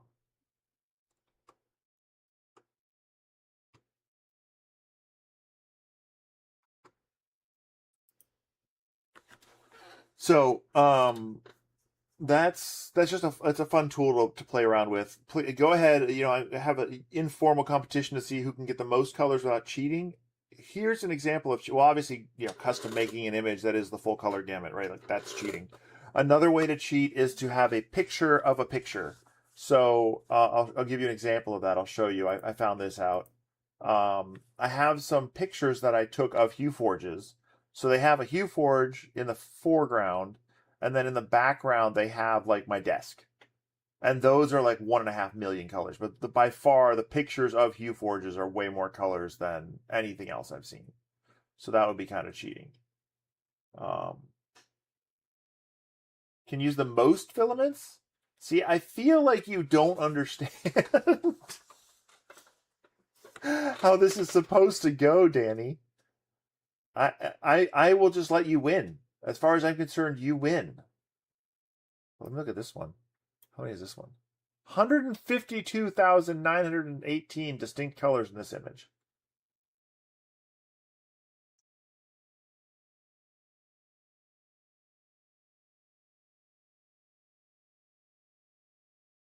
Okay, I mean, you and Danny can do that for sure.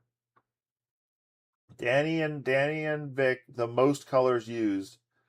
I will bow out. I think they're chasing the wrong metric. All right, I can't find one of my pictures of HueForge, but yeah, that was a way of cheating. But I'd be interested to know how many you can get on an image. And I think like the deceptively, how did I get the palette?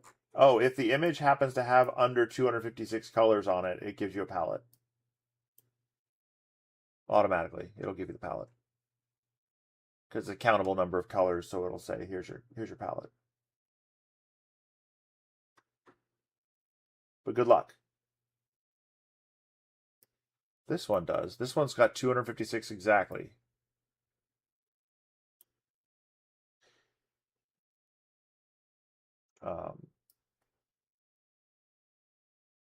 Yeah, this one has 72, so it gets the palette. So this is like more like what people think is the number of colors in an image, but very rarely is that correct. But anyway, it's a fun tool. It's just on the site again. I'm not scraping anything. I'm not capturing anything. And it's right off. It's on the front page. You can get to it. It's right down here. Plus, images have a lot more colors than we think. See for yourself, or it's pages color counter, and then you just drag and drop an image in, and it gives you the color count. Right? Yeah. Pretty good for 72, right?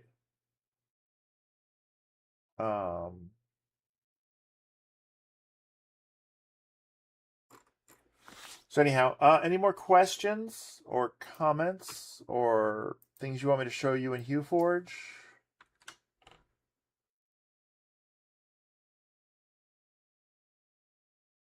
Like crazy images Ian or Danny made and swore needed 19 colors, and I got it done, or 18 colors, and I got it done in 8. Do that too.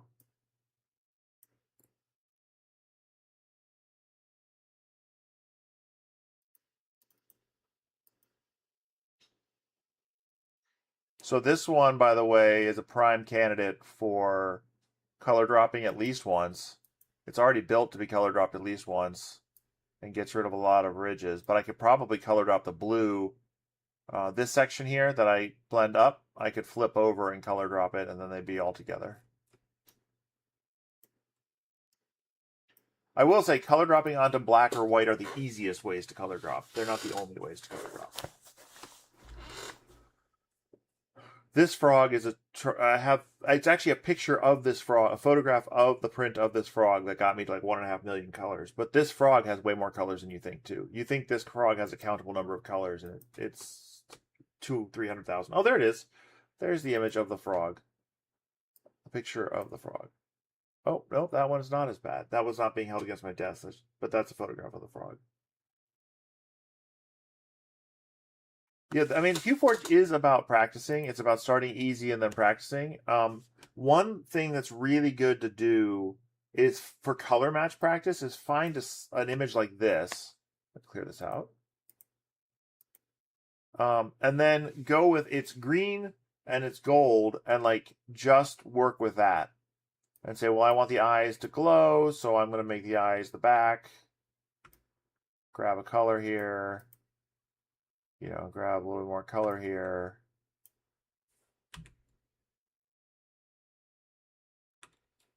Maybe some darker color here. There we go. Get the eyes to basically show up. And then say, well, now let's work on the green.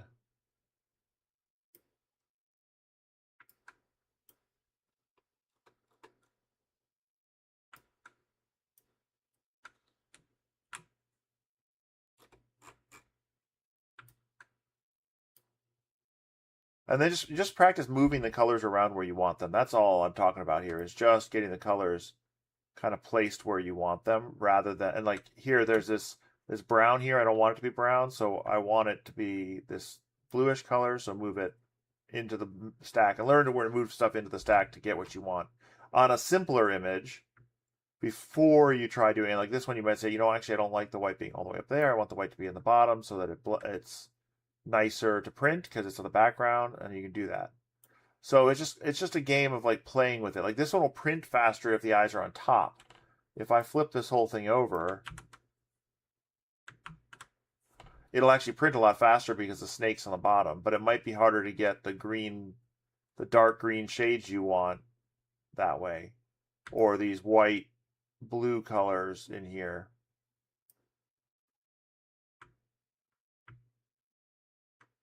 So anyway, it's just a matter of playing with it and not worry about. I'm not worried about printing it. I'm worried about seeing that I can manipulate the couple of colors that are in this image, or something like this, where it's just got a few colors, and then you just say, well, let me grab, the yellow, and see how the yellow moves. Let me grab an orange here and see how the mesh changes based on how I put colors in, and then I can choose, okay, now I want the blue and a different blue, and then you just build it from there, and you can see it's a simple image, and so you can practice putting it together.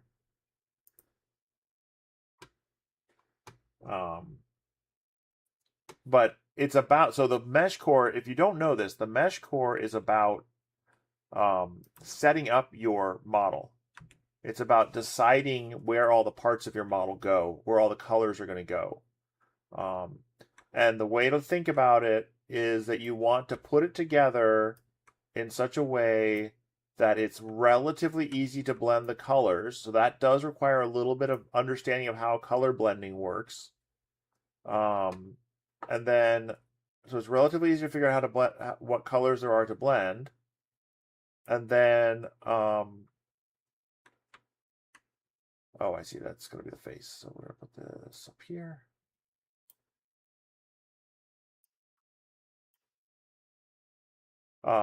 And then you work from there. You kind of work backwards to like blending colors. Actually, the face is pretty strongly there. So I think I can put this here, and then I can put the face together this way. There. There. And now we've got the model. Now this is a little disturbing, the blue rim around the eyes. So we're just going to put that dark gray here, right here, so it stays around the black. So that was an issue, so that the area around the eyes was blue. And I didn't want it to be blue because that was just the next darkest place. And then I said, I want that gray. So I grabbed the gray and put it there.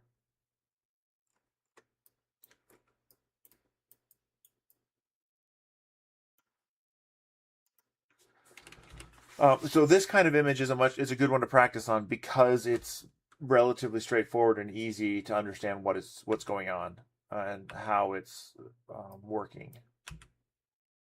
And you could decide here, you know what?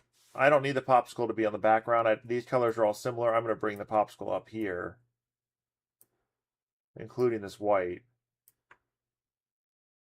And now the eyes are actually all together, and the teeth don't have the orange rim about them, but the letters are on top of the black here, and you might or might not like that. They may not print as well on top of the black, so then you might decide to move some other stuff around. Like you could move the black up the top, potentially, and just do a dark blue in the middle here. And remember, what's on the mesh core does not have to be what's on your color core.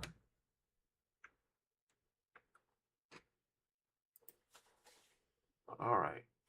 But yeah, you could totally do different stuff. So if you need a black on the color core, you don't have to put it on the mesh core. If you have like you need a really dark blue and you put the really dark blue here and not the black, you could still put the black on the mesh core to get to that dark blue. Awesome, MK Live. How do you decide what modes work best? Okay, it's a good question. So that mesh modes page on the website is really helpful for that. So let me go back to that.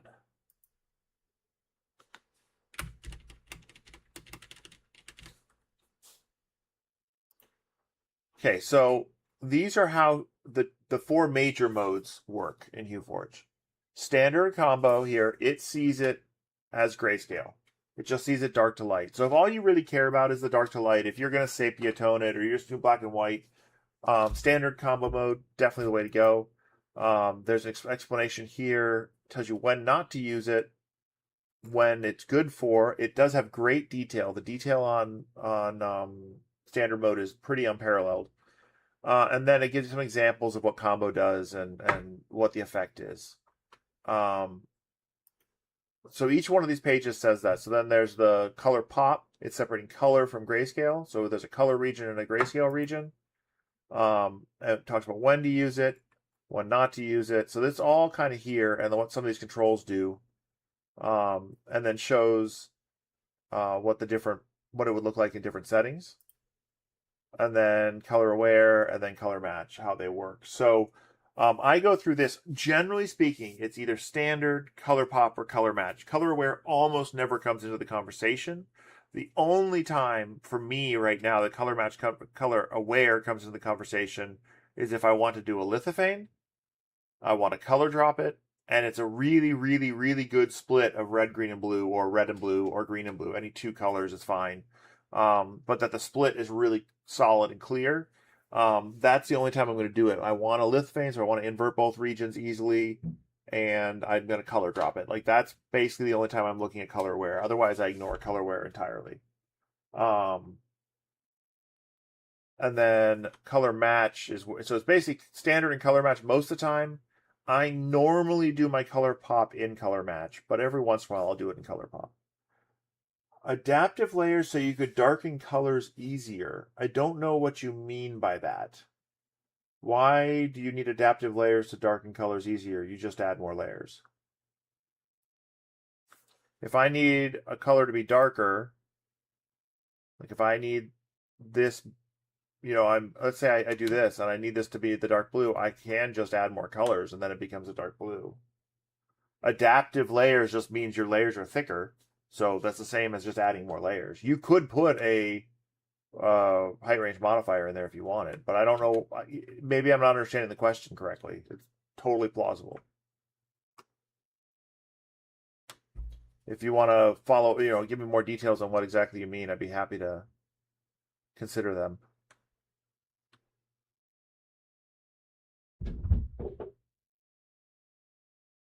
Dark colors are low TD, yes.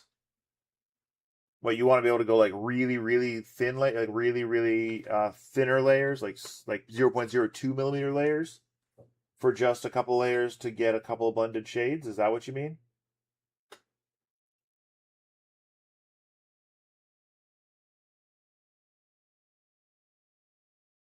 Or, I mean, are you already in 0.08?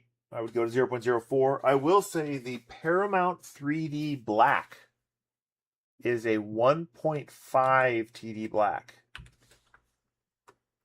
So that gives you a fair amount of darkening off of any color. Almost any color gets a fair amount of darkening off of a 1.15 TD. Adaptive layers that's just not something that I think most users are able to do. Honestly, I feel like the way to solve that is a better in HueForge color drop mode, so you don't have to blend up to dark colors. You can just go black up. You can blend normally, black on the bottom, and then your colors up. Yeah, you didn't see the beginning, I don't think, right? So if you have,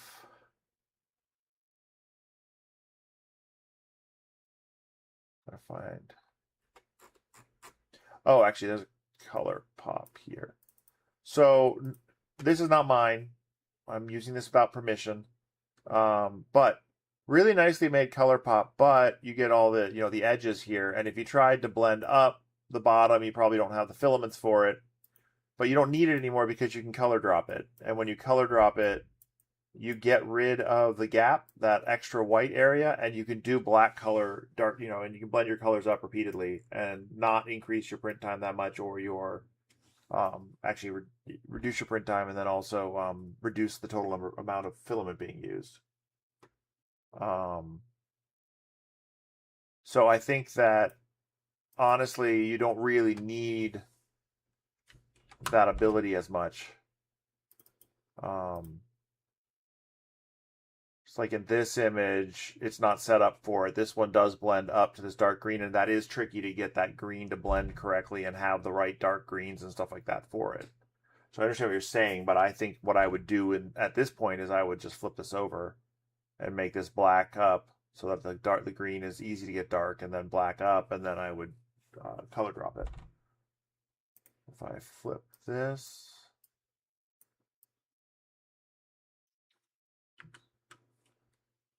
put a black here. Why is the bottom red anyway? Kind of weird. Oh no. Oh, I think that was just to make like a brown from the red that I had. And then I get a black down here.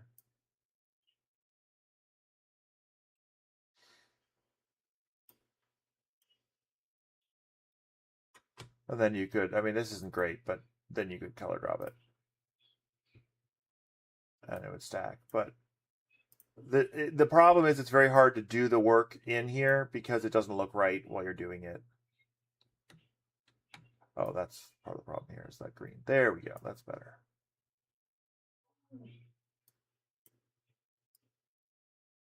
There we go. That's what the problem was. Okay. So that looks a lot better. And then we would do plug in color drop, and now you were just able to blend up twice. And you don't have a lot of extra stack. Oh yeah. You get burned out in anything, right? I expect people to get burned out in HueForge and stop doing it. It makes sense. You gotta take breaks.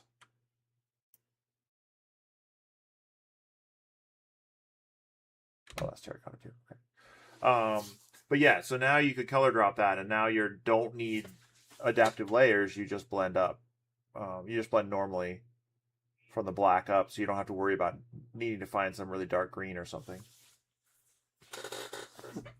So ColorDrop is a paid plugin. It's an add-on plugin. $15 now. It'll be going up in price soon. That's the intro price. But it's a one-time. Buy it once and own it.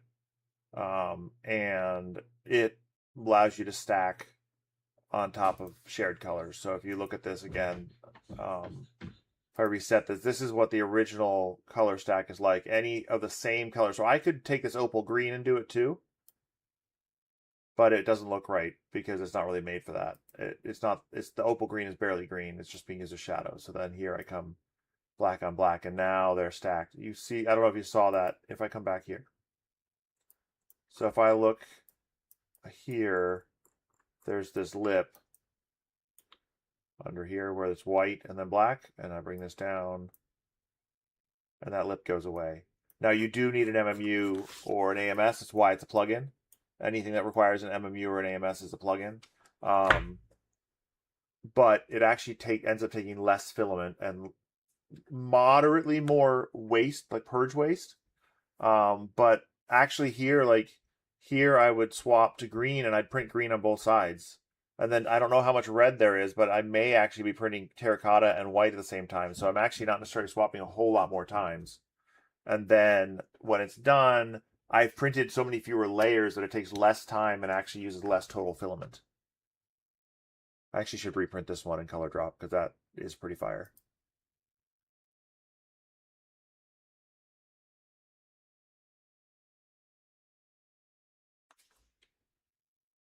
All right. Any more questions on this or other things?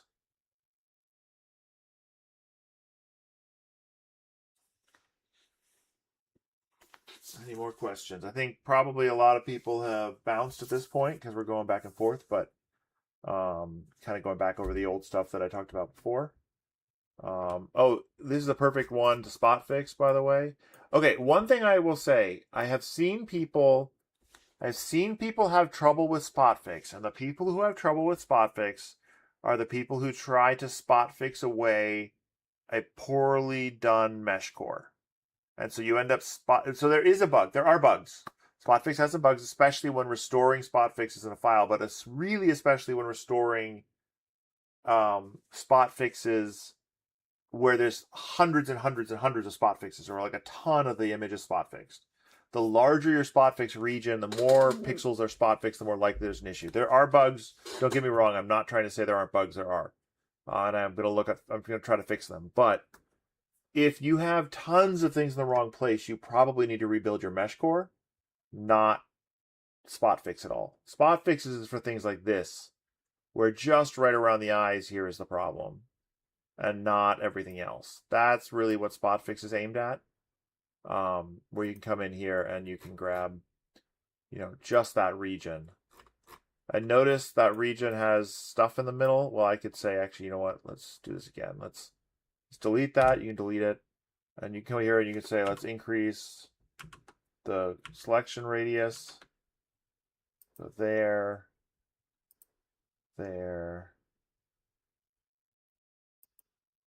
This stuff all here.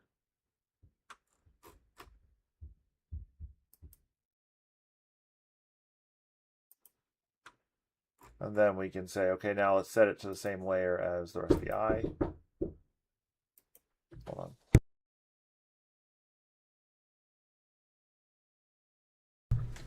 on. And then you can spot fix that down, and you've got your eye now at the right level. So that's like the perfect use case for spot fix, is the small corrections, not like the whole. Tell the office hours I said hi. My son says hi. Yeah, Danny, you're tearing it down because it already tore itself down first. But anyway, this is a great use of spot fix here, is fixing eyes and small things like that. It's really aimed at, like, if you wanted to fix all of this, you just need to change your mesh core and rebuild it so that there aren't so many spikes. Now, but like you have things like this right here. There's another perfect spot fix. You come here, you grab this spot, you say, I want it to be right by this layer, and then your spot fix, and it's gone. Like, that's a perfect kind of thing you're supposed to spot fix. If you're spot fixing a ton, that's not what you want.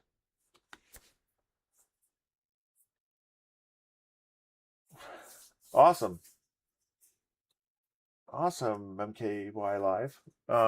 Glad you're getting back into it. But yeah, no, everyone, you're gonna take a break. Everyone takes a break from their hobbies from time to time. You just can't do the same thing over and over again all the time. I mean, like, I actually can't tell you the last time I printed a HueForge. It's been a while because I've been writing code, I've been doing all kinds of stuff, and I haven't been printing HueForges.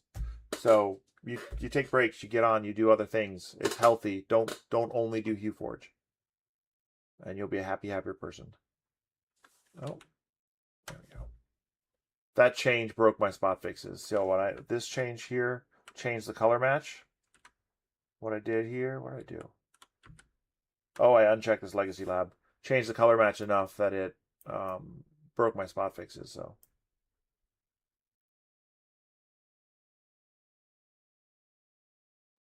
you're just building the ultimate machine. You could say Danny, you could substitute in ultimate blank machine and it would be accurate. It's not just the ultimate HueForge machine. It's the ultimate machine. All right, guys. Well, I'm going to give you a few more seconds to ask questions, but if not, thank you all for coming out to office hours. It's been too long. I cannot guarantee I will be doing EU office hours in a couple weeks, but I will try for EU people. Oh, awesome. The business, yeah, you have a style. I think that's one of the things that people miss, is if you have a style and a niche that you fill, you're going to do well. And you have an awesome style and niche, Eternal Padawan, that I can totally see why people would be interested in, and you'd be able to sell. Um, and MKY Live, if you haven't used HueForge in a while, like a lot of things have changed, a lot of quality of life features have changed. Even without the 3MF exporting, you can now export split by color, so it's as STL files. So you can actually just um, color by object instead of color by layer. And yeah, thank you all for chatting and typing in the chat. It is hard to do this when no one says anything, so it was nice that people actually spoke to me. And I will see you guys around, obviously in the Discord and on the various socials as you see fit and use them. Thank you all for coming out, and good night.